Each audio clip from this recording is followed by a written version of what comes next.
מבחינתי, הקורס הזה הוא לעבור מסע אישי, כי אתה לא יכול לטפל באדם אחר לפני שאתה עובר מסע עם עצמך. וכשאני רואה שאנשים עוברים כאן מסע אישי, זה אומר לי שאנחנו עושים פה עבודה טובה.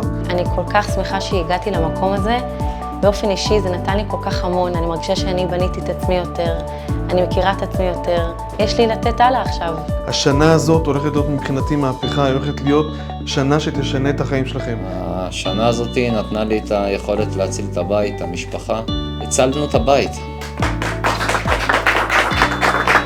כאילו זה הדבר הכי טוב, ההחלטה הכי טובה שעשיתי בחיים. אני ממש עברתי תהליך בכל חומר שהיה פה. הבנתי שהכל אפשרי. אין איזושהי בעיה או איזושהי התמודדות, לרוב שאי אפשר לפתור אותה. אני יוצאת מכאן לראשונה עם ביטחון. עם ביטחון שזה אפשרי. CBT זה כלי שעושה מהפכה בעולם. איך אני יכול להעביר אנשים תהליך בצורה מאוד מהירה, בצורה מאוד מדויקת, בצורה מאוד תכליתית.